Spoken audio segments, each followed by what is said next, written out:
In a country like Iraq, what's the true price of power? Well, today, we're diving into a powerful investigation that really follows the money. And what it reveals is a system built not to serve the people, but to enrich the politicians themselves.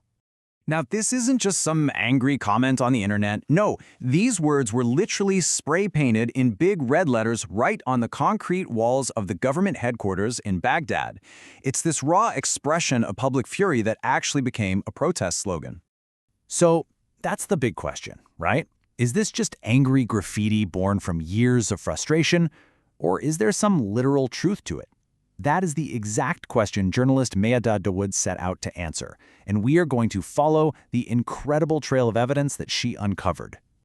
Okay, before we get to the absolutely wild price tag, we first have to understand the political system that makes it all possible, because this, right here, is the foundation of the entire problem. The key term you need to know is muhasasa.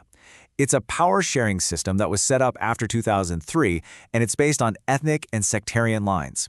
But in practice, what it's done is allow political parties to basically carve up the government's ministries and treat them like their own personal cash machines. You know, a way to reward their supporters and, of course, enrich themselves. So just how much does this system actually cost the country? Well, this is where the numbers start to get truly staggering. Let's follow the money right into the heart of the Iraqi parliament. The total estimated cost of Iraq's parliament is a jaw-dropping $2 billion. And that's not for a decade. That's for a single 4-year legislative cycle. $2 billion. So let's break that down, because that's a huge number. For just one single member of parliament, the cost to the country over their 4-year term comes to about $1.6 million. And look, this isn't just their salary. This includes all kinds of allowances, personal protection, and a whole host of other perks. And a huge chunk of that cost comes from one thing: personal security. A mind-boggling $125 million is spent every single year just on salaries and allowances for the bodyguards of 325 MPs. And to really put that in perspective, that $125 million for bodyguards, it's 3 times more than the total compensation paid out to the families of 14,000 victims of terrorism. I mean, this contrast, it just reveals the government's completely skewed priorities and fuels what activists on the ground call a chronic crisis of confidence. And here's how that breaks down to what they make in a day. When you combine their salary and their security budget, and then you divide it by the 3 days a month they actually work on average, yeah, you're seeing that right. It comes out to roughly $10,000 per working day. And yet, despite earning around $10,000 for a day's work, one MP, Karima al-Jawari, actually claimed in an interview, "My salary is not even enough to cover my expenses until the middle of the month." It just shows this profound, almost unbelievable disconnect from the reality that most Iraqis are facing every day.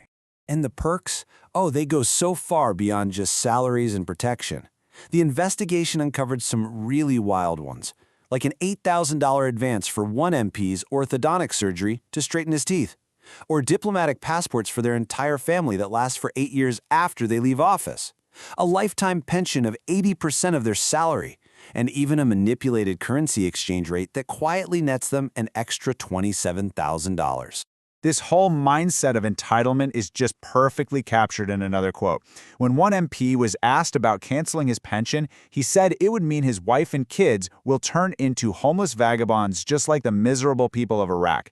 I mean, the separation between the political class and the people they're supposed to represent, it's just so stark.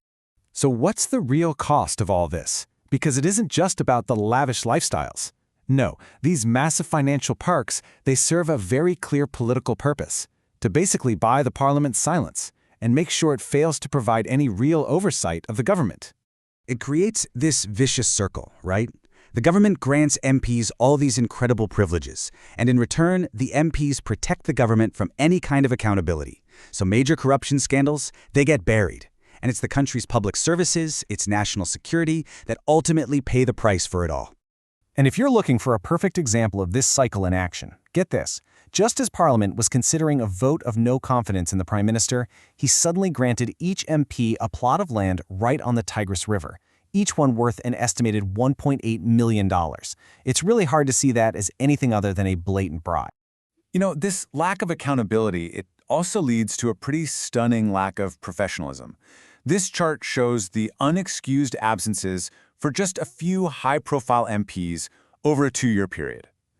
Look at this one. A former minister, Falah Hassan al-Nakib, missed 108 sessions without even giving a valid reason.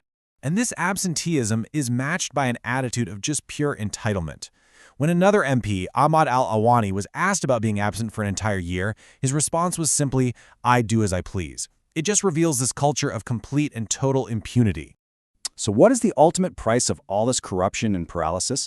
Well, when you zoom out, you see that the consequences for the Iraqi people are absolutely devastating. It really creates a tale of two Iraqs. On one side, you've got the MPs enjoying taxpayer-funded trips and even cosmetic surgery. And on the other side, you have ordinary citizens in Baghdad who, at the time of this investigation, were getting less than 12 hours of electricity a day. And this paralysis means the entire country's future is effectively put on hold. All this crucial legislation, things like the oil and gas law, laws to regulate political parties, a comprehensive electoral law, they just languish, never getting passed. And this total lack of oversight has enabled massive, nation-defining scandals to just go uninvestigated. We're talking about the $2.5 billion heist of the century, fake electricity contracts worth $1.7 billion, and even the purchase of those infamous fake bomb detectors, all of it with zero accountability from Parliament.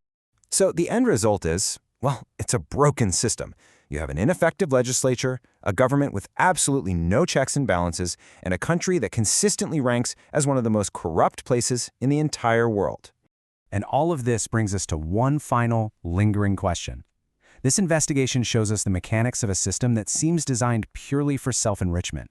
And it really leaves you wondering, if a parliament's main job becomes enriching itself, who is actually left to govern the nation?